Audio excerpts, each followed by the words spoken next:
kíkú má pọkọ mi kíkú má máa pa o Èdùmàrè ló fi fún mi kíkú má máa pa o. Aya ló rán mi wá o aya ló rán mi wá o wá kórì jẹ ogbó kò pẹ́ láyé aya ló rán mi wá o. Báyìí là ń ṣe o báyìí là ń ṣọjọ́ bí ọmọ Oyèdélé o. Kògókògó lòun agogo ń rò ó pọ̀nlápọ̀nlá lòun bàtà òṣùpá akéwì mo tún ti dé bí ṣe mi o. Mo dé wẹ́rẹ́wẹ́rẹ́ bí èjì alẹ́ mo dé kùtù àìbí èjì yálẹ̀ ẹ̀ta mo dé pàpàpà mo tún fẹ́ gbọ́ ohun ní ọ̀rọ̀ lẹ́nu èmi.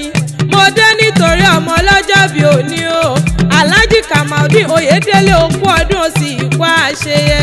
Ọmọ Salaudeen ó kú ọdún o ọkọ Balikis ọmọ Bọ́láńlé mo ní kó gbérànlẹ̀ kó dìde o. Ọkọ Muinat Tèmítọ́pẹ́ ó kú ọdún ó kú ọdún ó sì kú àṣeyẹ. Bàbá Lateef máa gbọ́hùn ní ọ̀rọ̀ lẹ́nu èmi. Bàbá Kabira ó kú ọdún o bàbá Zinat Alai mo ní kó gbérànlẹ̀ kó dìde. Bàbá Islamia ó wọn ní fọ́dún èyí ṣòpin. Bàbá Yusuf Alabi ó kú ọdún o bàbá Sálí àmẹ́bí wọn náà ni mò ń kó bẹ́rẹ́ fún o. Bàbá Ridwan Láìmọ́lò ní fọ́dún èyí ṣòpin. Bàbá Nímọ̀tà Láìmọ́ ní kó gbérànlẹ̀ kó dìde o. Bàbá Àgbẹ̀kẹ́ máa gbọ́ wìrìwìrì ọ̀rọ̀ lẹ́nu èmi. Bàbá Kùdùsì ó ti sọdún èyí òwú ni. Bàbá Áfíìsọ̀ máa gbọ́ wìrìwìrì ọ̀rọ̀ lẹ́nu èmi. Ọdọọdún lóró gbogbo ọdọọdún lẹ́wà wà ní ọdọọdún lámọ̀rí àwọn òbí ran o ní dájí sùn ní dájí ké o. Ìṣẹ̀dá rẹ̀ ò ní gbà bọ́dé o ti wá sọdún èyí òwú ni. Ó ṣe tẹ̀mí sí nínú owó nínú ọlá nínú aláfíà ọ̀rọ̀ tó pọ̀ rẹpẹtẹ. Ikú ní bá ń bẹ lóde àyà fún wọn bọ́dún bá ti dé o. Ìpèrègùn àmọ́ òtútù wọlé ayé aya rẹ̀ ló pè mí sórí àgbo.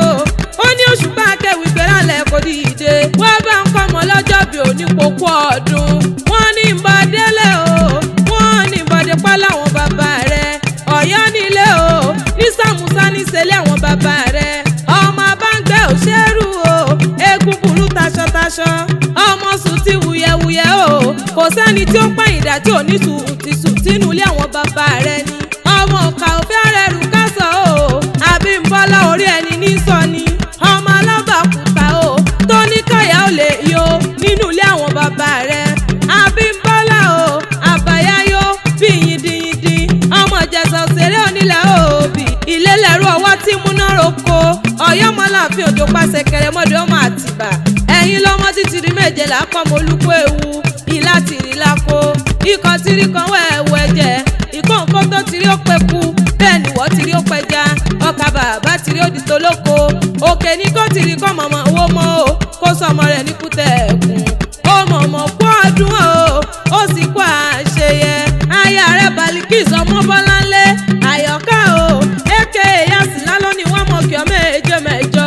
Ó ní Òṣùpá akéwì gbérànlẹ̀ kó dìde o mọ̀ bọ́ bá mi kọ́kọ́ mi wọ́n bá ń kárí dùnú mi wọ́n bá ń kí bàbá àwọn ọmọ mi pòkú ọdún. Ó ní kí ọ kórè ewu o ó ní kí ọ bí ẹlẹgbẹ́rin ọ̀kẹ́ o bí ẹlẹgbẹ́rin ọ̀kẹ́ bóyá sì jẹ́ mi ní o tèmi.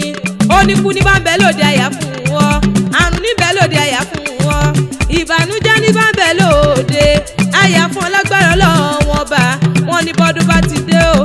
Ìpèrègùn àmọ́ wọn tutù wálé ayé oyin mọ̀ tẹ̀ nínú afárá ekulu mọ̀ tẹ̀ láláyé èrè òjò lámọ̀ tẹ̀ nínú ọ̀pá ọdún wọn ní dẹ́ká mọ̀ sẹ̀rọ̀ ọmọ òbí lórí àtẹ. Happy birthday to you o alájà ó ti sọjọ́ bí lónìí mo wá kí kórìjò pẹ́ láyé kó dàgbà kòdò ògbó kó dàgbà kòdò ògbó lágbára Ọlọ́run ọba o. Àìlà ń ṣọjọ́ bí ọmọ Oyèdélé o.